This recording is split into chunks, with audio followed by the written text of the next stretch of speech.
नमस्कार, मैं अर्चना और आप देख रहे हैं हंगामा टाइम्स। हंगामा टाइम्स जिस तरह से आपको दिखाता है कि आदर्श समाज पार्टी के राष्ट्रीय अध्यक्ष 2027 के चुनाव की किस तरह से तैयारी कर रहे हैं और साथ में वर्तमान में जो बीजेपी सरकार है, सपा सरकार, कांग्रेस सरकार किस तरह से अपनी अपनी तैयारी कर रहे हैं।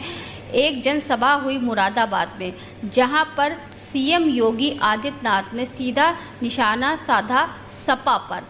उन्होंने अपनी जनसभा में सीधे सीधे खुल्लम खुल्ला कहा, अगर उत्तर प्रदेश में साइकिल चलेगी तो दंगे होंगे, कर्फ्यू लगेगा और हर तरफ से महिलाएं असुरक्षित रहेंगी। तो जिस तरह से 2027 के चुनाव दिन प्रतिदिन नज़दीक आ रहे हैं, लोग एक पार्टी दूसरी पार्टी के ऊपर आरोप प्रत्यारोप कर रही है। वहीं पर अखिलेश यादव ने सीधा निशाना साधा सीएम योगी पर कि मथुरा में क्या अब माखन चुराने की बारी है।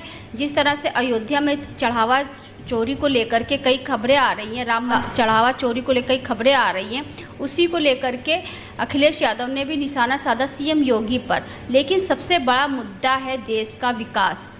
जिन बातों को लेकर के बीजेपी सरकार 2017 में उन्होंने एक संकल्प पत्र जारी किया था कि वो अपने संकल्प पत्र में उन्होंने बहुत सारे वादे किए थे।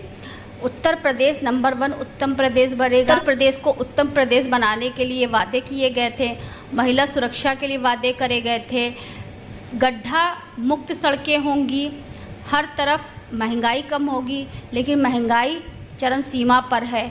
तो जिस तरह से सीएम योगी खुल करके बोलते हैं सपा पर, लेकिन आज सबसे बड़ा मुद्दा है राम मंदिर चढ़ावा चोरी का और साथ में उत्तर प्रदेश की जो व्यवस्था गिरती चली जा रही है। आए दिन कोई ना कोई महिलाओं से जुड़ी आपको खबरें मिलती होंगी कि महिलाओं के साथ छेड़छाड़ हुआ, दुष्कर्म हुआ, लेकिन एफआईआर तक नहीं दर्ज करी जाती है। जब तक ऊपर से कोई दबाव नहीं आता तब तक पुलिस अधिकारी भी एफआईआर दर्ज नहीं करते हैं। तो इन्हीं सब मुद्दों को लेकर के जिस तरह से आदर्श समाज पार्टी के राष्ट्रीय अध्यक्ष डॉक्टर चंद्रपाल जी भी अपनी पार्टी के लिए तैयारी कर रहे हैं और उनका एक ही मुद्दा है, देश को भ्रष्टाचार को मुक्त करना और देश में जिस तरह की व्यवस्था चल रही है उसको बदलाव करना। तो क्या कहना चाहेंगे आज के मुद्दे पर? देखिए, आपने समराइज कर दिया है, उसमें तो मुझे ऐड ही थोड़ा सा करना है कि भ्रष्टाचार का हमारा आदर्श समाज पार्टी का पहला नारा था, आज भ्रष्टाचार दूर हो। राष्ट्रीय ये भ्रष्टाचार के साथ साथ आपका कम्युनलाइजेशन जिसे कहना चाहिए, सांप्रदायिकता समाप्त हो, जातीयता कमज़ोर पड़े, जातीयता समाप्त हो, और सबका सॉल्यूशन भी बताया था हमारे अपने आदर्श समाज पार्टी में। उस पर कोई पार्टी वाला ये नहीं कहता कि ये भ्रष्टाचार हटाने का नारा और सामाजिक समानता का नारा और इसके और जितने भी हमारे जो बातें थीं वो सब क्या अच्छे नहीं हैं। कोई कमेंट नहीं करना चाहता क्योंकि वो ऐसे सच्चे हैं, सत्य के आधार पर प्रशासन को चलाएगा तभी तो सामाजिक व्यवस्था परिवर्तन होगी, तभी तो सब बराबर के हिस्सा वाले मांगने वाले लोग भी सेटिस्फाई होंगे। या सामाजिक व्यवस्था परिवर्तन के बराबर के हिस्सा मांगने वाले लोग बिल्कुल खुश नहीं रहते क्योंकि उनके साथ अन्याय होता है, चाहे वो थाना चले जाए, चाहे तहसील में चले जाए, चाहे कहीं चले जाए। मुझे टेलीफोन आते रहते हैं आगरा से, टूंडला से आया कि हमारी ज़मीन ले ली गई और बहुत साल पहले हमारे फादर के पास थी, अब कोई हमारे दबंग कोई यादव है वो आ गया गांव के आसपास रहने वाला, उसने वो ज़मीन अपने नाम करा ली। आप भैया हमें देखो कैसे करें, हम कहाँ रहें? नहीं हम आएंगे तब आपको बताएंगे कौन क्या कर रहा है। तो ये जो छोटी छोटी बातें हैं जो जनता को परेशान करने वाली बातें हैं उस पर तो कोई ध्यान नहीं देता। एक दूसरे ने बयान दिया, जाके भाषणबाजी कराए और दूसरी जगह भाषण कर उन्होंने काट कर दी, बस अपने खुश हो गए, पेपर में छप गया। तो ये कोई प्रशासन थोड़ी है, ये प्रशासन इस तरह से थोड़ी चलना है। प्रशासन ऐसे चलेगा तो न तो जातीयता समाप्त हो सकती है, न सांप्रदायिकता समाप्त हो सकती है, न गरीबी अमीरी का अंतर है वो ख़त्म हो सकता है। ये सब चीज़ें तभी होगी जब दृढ़ निश्चय कर ले कि किसी भी तरह से भ्रष्टाचार तो ऊपर के स्तर से ही पार से हम कहते चले आ रहे हैं, भ्रष्टाचार ऊपर से शुरू होता है और ऊपर का सिस्टम होने के जो सिस्टम है उसको बदला जाए और उसमें देखा जाए कि कहाँ लूप होल है और लूप होल जो है उसको हटाया जाए। तो अधिकारियों को देखा गया है कि जो अधिकारी ईमानदारी से काम करना चाहते हैं, सख्ती से काम करते हैं, उनको तो हटा दिया जाता है। Inefficient, insufficient. तो सीएम योगी जो मुरादाबाद में अखिलेश यादव ने सपा पार्टी पे जो आरोप लगाया है कि उनकी सरकार अगर उत्तर प्रदेश में आती है तो कर्फ्यू लगेंगे, दंगे होंगे और महिला असुरक्षित रहेगी, इसका कितना समर्थन करते हैं? देखिए, ऐसा है, ये सब हमने सारी पार्टियों के राज्य में काम किया है। कोई भी पार्टी ऐसी नहीं है जिसमें चंद्रपाल ने भाग नहीं लिया हो। और शुरू से लेकर के 1972 में आए थे IAS में, तब से लेके आज तक, जब रिटायर हो गए उसके बावजूद भी वो हमारे दिमाग में एक एक घटना घटित होती है, वो हमारे दिमाग में रहती है और बड़ा स्पष्ट रूप से दिखाई देता है कि कोई बदलाव नहीं आया। उसी तरह से जिसकी पार्टी है उसके पार्टी के गुंडे बैठ के कलेक्टर के बगल में या जो मंत्री पहुंच गया उसके बगल में बैठ जाते हैं और उनको आदेश देते हैं कि ऐसे करो, ऐसे करो, ऐसे करो। ये हर पार्टी के राज में मैंने देखा है और हमने दंडित भी हमको किया गया इनडायरेक्टली कि वो जो हो पाते थे हम नहीं करते थे तो हटा दिए जाते। हमने सीतापुरी को उदाहरण दिए गए, ओम प्रकाश गुप्ता नाम का आदमी था, महाबदमाश, उसने जज को भी मारा था तहसील में और गुंडा एक्ट में चालान था, 100 मुकदमे उसके खिलाफ थे। किसी की हिम्मत नहीं थी कि कुछ की तरफ देख भी दे। ब्रॉड डे लाइट जब हमने उसके खिलाफ कार्रवाई की तो उसमें चलता रहा। सारे MLA मंत्री 2-4 थे, वो सब के सब पीछे पड़ गए। नहीं साहब, ऐसे हमारा क्या होगा, बनाना क्या होगा, यानी कुछ नहीं होगा। ऐसे ही हमने हर पार्टी के हर उसमें देखा है, राज्य में देखा है, कुछ न कुछ होता रहता है। तभी तो हमने किसी पार्टी के साथ तालमेल नहीं किया अभी तक। हमें कोई सिद्ध करे पहले कि हम विश्वास करते हैं ईमानदारी में, हम विश्वास करते हैं भ्रष्टाचार दूर करने में, जीरो टॉलरेंस ऑफ करप्शन में, हम विश्वास करते हैं गरीबों और किसानों की सहायता करने में, हम विश्वास करते हैं कि सबको समान शिक्षा मिले। तमाम बातें हैं मैं मेरे एजेंडा के दिमाग की जो लिखे हमने अपने फेसबुक पे उस पर डाल रखा है। लोग पढ़ें, समझें और आगे बढ़ें और उसके लिए लड़ें। अब जो कोई नई सी पार्टी बन गई है वो क्या पार्टी है? ऐसी पार्टी चलती है, कॉकरोच जनता पार्टी के बिच्छू पार्टी। लेकिन वो तो जनता के हित के लिए लड़ रही है। नहीं, जनता का हित क्या? वही धर्मेंद्र प्रधान जो शिक्षा मंत्री उनका इस्तीफा मांग रहे हैं, उससे हमने आपने सबसे पहले उठाया था। हाँ। वो सुन के तुम्हारी जो बात बोलते हो ना, वो ही सब करके सारी पार्टियां वाले शुरू करते हैं, मैं देख रहा हूँ। और वही लोग जो हैं अंततोगत्ता ये सोचते हैं कि इसके अलावा और कोई सॉल्यूशन ही नहीं है। बोले ना चंद्रपाल के और आपके सामने पहले पब्लिक में इंटरेस्ट डिबेट हो कि भ्रष्टाचार कैसे दूर कर रहे हैं ये लोग, महिलाओं की सुरक्षा कैसे प्रदान कर रहे हैं। उदाहरण हम लोग देंगे ना कैसे महिलाओं के साथ अत्याचार, अन्याय, अत्याचार होता है। नहीं, जिस तरह से योगी जी ने मुरादाबाद में खुल्ला बोला है तो दंगे अभी भी होते, किसी को गोली मार दी जाती है। महिलाओं का आए दिन कोई ना कोई, उत्तर प्रदेश लखनऊ में ही देखिए, लखनऊ में आए दिन कोई ना कोई होता रहता। अभी चारबाग का केस है। हर जगह के तमाम महिलाओं के बारे में इंडिविजुअली पेपर पढ़ोगे या फेसबुक वगैरह पे देखोगे तो आंसू आते हैं कि माय गॉड ये हालत है। एक लड़की जो है उसके एक लड़की पेपर देने आई थी। हाँ। लखनऊ में ही ऐसी वारदात हुई थी। उसके बाल पकड़ा हुए हैं सिपाही दो, इधर से नाच रहे हैं, इधर से नोच रहे हैं, मार रहे हैं, वो चिल्ला रही है। और मैंने लिखा फौरन प्राइम मिनिस्टर को, उनको, may kindly seat and take necessary action. तो ये दुख होता है कि हमारे भारत जैसे आप स्वतंत्र देश में जिसका जो सर्व अधिकार सुनिश्चित है संविधान के अंतर्गत, जो बाबा साहब डॉक्टर अम्बेडकर को आज याद करते हैं, ये लोग सब घृणा करते थे बाबा साहब। अकेला मैं हूँ जो बाबा साहब डॉक्टर अम्बेडकर महासभा बनाई और अम्बेडकर के बारे में सारा जीवन लगा दिया और उसी के रास्ते 27 में आपके चुनाव, आपके पार्टी की क्या तैयारी रहेगी? हमारी पार्टी का हम कह चुके हैं, हमारा एजेंडा टंगा हुआ है, लिखा हुआ है, फेसबुक पे सब जगह है और उसमें देखें, लोग पढ़ें। एक ही मुद्दा है कि सामाजिक परिवर्तन होने के लिए आपको आर्थिक विषमताएं दूर करनी होंगी। आपको जो ट्रेनिंग वगैरह दे करके उनको स्किल डेवलपमेंट के अंतर्गत आगे बढ़ाना होगा। जो बच्चे जो पढ़े लिखे हैं, फाइनेंस की सपोर्ट मिलनी होगी सरकार की तरफ से, उनको सब्सिडी के माध्यम से देना होगा। मगर भ्रष्टाचार मुक्त समाज बनना पहला है।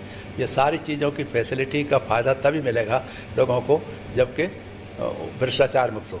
स्किल डेवलपमेंट मिशन मैंने शुरुआत कराई थी, 36,000 करोड़ एक ही भाषण में, एक ही बात में मनमोहन सिंह साहब ने अनाउंस किया था, गो हैड। तो मुझे खुशी होती है। मगर वो स्किल डेवलपमेंट करने की बात तो कर रहे हैं, सब दिखाते हैं, मध्य प्रदेश के भी चीफ मिनिस्टर दिखाते हैं हमने स्किल डेवलपमेंट में ये कर दिया, हमारे उत्तर प्रदेश सरकार भी बड़ी क्रेडिट करती है।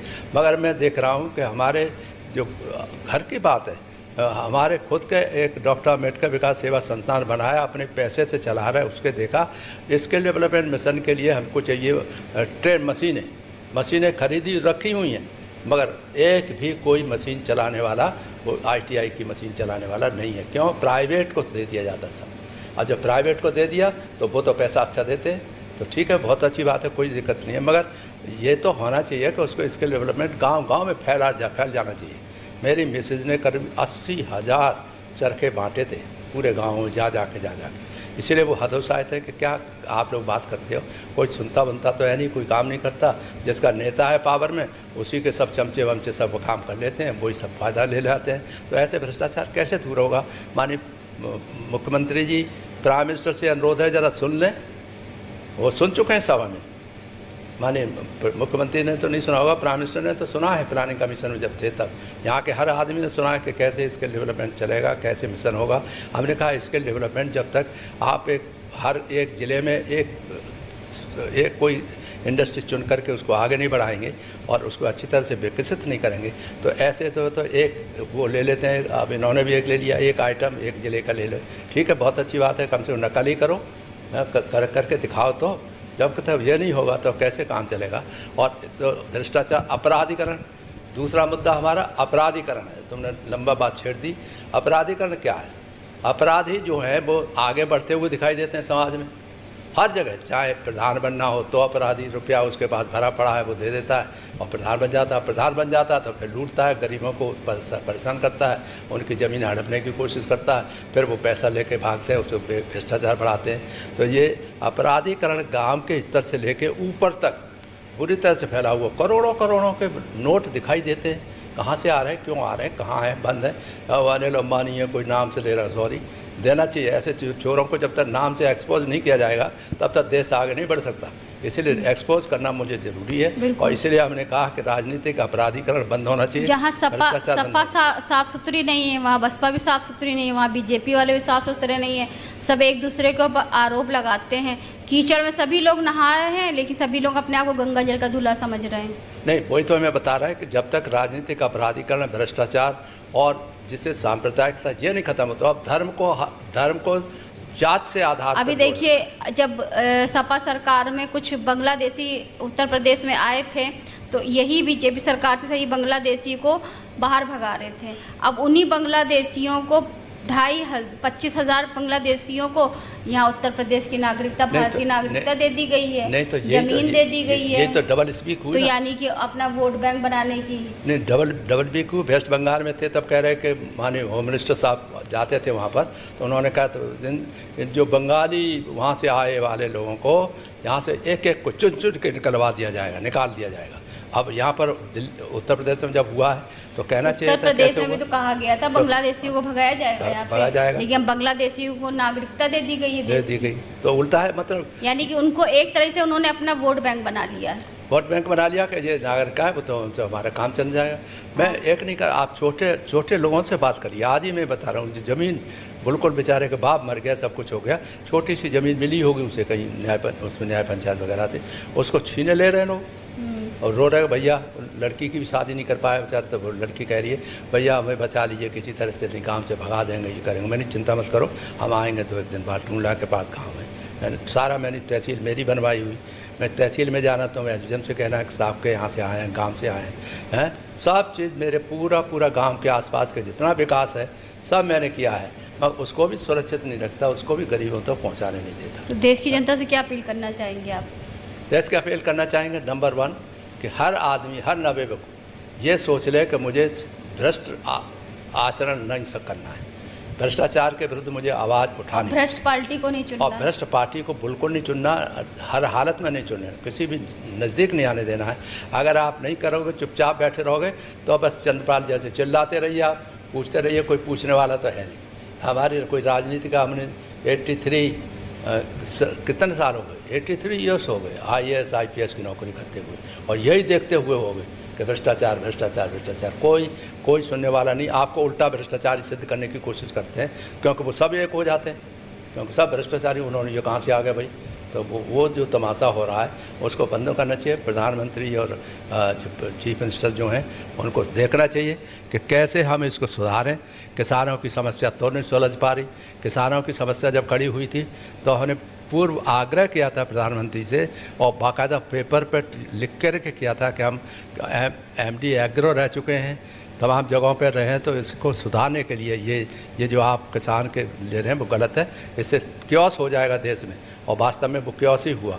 अब किसानों के लिए खूब मक्खन लगाने की कोशिश की जा रही है कि किसान किसान किसान, मगर किसान तो बर्बाद हो चुका पहले ही। सारे के सारे किसान की ज़मीन जो है वो अनिल अंबानी या अडानी को देने के चक्कर में थे, वो तो किसी तरह बच गया। जब हम जैसे आदमी और कुछ लोग थे वो चिल्लाए तो बचा। तो ऐसे ही जो है ये नहीं होगा, किसानों की नहीं सुधारी जाएगी। और स्टूडेंट्स की जब बात थी, इतना पढ़ा लिखा तबका जो मेहनत करके अपना डिग्री लेना चाहता है या कुछ नौकरी करना चाहता है, उसको हटाने के लिए उसको कुछ के साथ खड़े होना नहीं शासन करता, और शासन उल्टा उनको ही परेशान करती है। आप बताइए, हम आप सब ने ये बात करी थी कि गलती हुई है एजुकेशन डिपार्टमेंट से, तो माननीय प्रधान वो जो मिनिस्टर साहब हैं उनको इस्तीफा देना चाहिए। अगर वो समझते हैं कि उनके अंदर भक्त भाव है, बच्चों के लिए प्रेम है, और जो बिना गरीब लोग हैं, जंतर मंतर पे लोग तो अनशन पे बैठे रहेंगे, वो क्योस होता रहेगा, पिटते रहेंगे, कोई मर जाएगा तो कोई मरता रहेगा, उनसे उन्हें कोई लेना देना। उनको तो एक ने क्या कहा, एक है वो बहुत बोलने लगा, बड़ मंत्री है कोई, वो बोलने लगा है। अब वो चाहे कोई कुछ भी कहता रहे, उसे वो बोलना है, देश के हित में है या देश के अहित में है, कोई चिंता नहीं किसी को। बस यह है कि एक आर्गुमेंट आया तो किसी का दूसरी पार्टी का कोई आदमी बोलने वाला है तो वो बोल देगा, तीसरी पार्टी का कुछ बोल देगा, फिर काउंटर करता रहेगा। यही होता रहता है। और यह नहीं कहेंगे कि आपका जो संकल्प लिया है उसके अनुसार बताए। कौन बताए हमें कि जितने प्रदेश में लैंड है वो हमने खूब बांटी है जब सर्विस में थे। अब वो था, मुझे कोई बता दे कि कितनी लैंड उसमें से बची है। पूरा एक्ट ही बदल दिया समाजवादी पार्टी के लोगों ने। एक्ट हमने बदला था कि गरीबों की जगह ज़मीन मिलनी चाहिए, वो बदल दिया, बदल के 4F 122 4F वाले लगा के। ऐसे ही आज भी जो हो रहा है, सीलिंग की ज़मीन थी, कई 100 एकड़ ज़मीन जो है उसमें पड़ी हुई थी लिटिगेशन में, हाई कोर्ट वगैरह में। कोई बताया कि कितने उन पर कार्रवाई हुई और कितनी वो ज़मीन लेकर के वितरण करने की योजना है। ये तो योजना ये है कि अगर कोई बस्ती में बस्ती बस गई 20 साल पहले, उस समय के ऑफिसर क्या कर रहे थे, क्यों बस्ती बसने दी गलत जगह पे। आज वो सब के सब बस्तियाँ तोड़ करके उनको फलाना हम बनाएंगे, ये बनाएंगे। तो ये तो ऐसा लगता है जैसे कि एनआरकी के अलावा खुद शासन क्रिएट कराती है, और इसी वजह से साफ तमाशा हो रहा है। क्रिमिनलाइजेशन इतना ज़्यादा हो गया है कि क्रिमिनल साहब अगर पॉलिटिक्स में आ जाएंगे, MLA के सपोर्टर्स जो हैं वो क्रिमिनल होंगे, तो फिर अल्टीमेटली जनता जो वो कैसे सुखी रह पाएगी। वो क्रिमिनलाइजेशन के अंतर्गत दुखी रहेंगे, मारे जाएंगे, पीटे जाएंगे, कोई पूछने वाला नहीं। थाने जाएंगे तो वहाँ से भगा दिए जाएंगे। हैं, मैंने बताया ना, लड़की के बाल पकड़े हुए हैं और सिपाही दो इधर से उधर खींच रहे हैं और चिल्ला रही है, उसके जो सारा शरीर खींचे जा रहे हैं कुत्तों की तरह। तो ये तो होता है। इसको करने के लिए कैसे भीड़ उठाए ना कोई है। एक छोटा सा मंदिर बनाया आपने राम के, हम लोग भी बड़े खुश थे, चलो राम मंदिर बन रहा है। मगर राम मंदिर बनने के बाद क्या हुआ है, प्राइम मिनिस्टर जहाँ कई जगह बार गए हैं, बार बार वही बातें होती। अब तो अपार धन, अपार आभूषण सब के सब चोरी हो गए, छुपे पता भी नहीं चला कब हो गए, कैसे हो गए। अब सब हेरा फेरी की जा रही है कि शांत हो जाए और वो गड़बड़ हो जाए। पर जनता के दिल में तो बैठ गई कि राम तक को नहीं छुआ गया, राम भी बेईमानी में लुट गए। तो आप बताइए साधारण जनता जो मालदार है, थोड़ा सा आता पीता, उसका क्या हाल होगा। जी धन्यवाद आपका। तो ये थे हमारे साथ में आदर्श समाज पार्टी के राष्ट्रीय डॉक्टर चंद्रपाल जी, जिनसे हम बात करने के लिए आए थे 2027 विधानसभा चुनाव के मुद्दे बात करने आए थे। जिस तरह से CM योगी आदित्यनाथ ने मुरादाबाद में जनसभा में सीधा एक जो है आरोप लगाया है सपा पार्टी पे, कहा कि अगर 2027 में सपा सरकार उत्तर प्रदेश में आई तो दंगे होंगे, कर्फ्यू लगेगा और महिला असुरक्षित रहेगी। तो इसी मुद्दे को लेकर के हम बात करने के लिए थे कि बीजेपी सरकार में क्या दंगे नहीं होते हैं, क्या महिला सुरक्षित है, क्या कर्फ्यू नहीं लगता, क्या महंगाई नहीं बढ़ रही है। तो मेन मुद्दा होता है जनता के विकास का और देश के विकास का और जनता की सुरक्षा को लेकर के। जब राम मंदिर में राम का चढ़ावा नहीं सुरक्षित है तो आम जनता उत्तर प्रदेश में क्या सुरक्षित रहेगा। जब CM योगी आदित्यनाथ राम मंदिर का चढ़ावा की सुरक्षा नहीं कर पाए तो आम इंसान के सुरक्षा की क्या दावा करते हैं। जिस तरह से 2017 में जब बीजेपी सरकार आई थी तो उनका संकल्प पत्र जारी हुआ था। संकल्प पत्र को लेकर के उन्होंने कई वादे किए थे, लेकिन सारे वादे अधूरे हुए। तो ऐसे हम बात करते रहेंगे डॉक्टर चंद्रपाल जी से, जो कि आदर्श समाज पार्टी के राष्ट्रीय अध्यक्ष हैं देश प्रदेश के मुद्दे पे। तो आज हमने बात करी 2027 के विधानसभा चुनाव पे। तो इसी के साथ मैं अर्चना आपसे जानना चाहूँगी। धन्यवाद, बने रहिएगा हंगामा टाइम न्यूज़ चैनल के साथ। हंगामा टाइम्स की तमाम खबरों को देखने के लिए हंगामा टाइम्स को सब्सक्राइब कर लीजिए और बेल आइकन दबा लीजिए। अगर आपको ये वीडियो अच्छा लगा हो तो लाइक बटन प्रेस कर अपनी प्रतिक्रिया हमारे कमेंट बॉक्स में देना मत भूलें।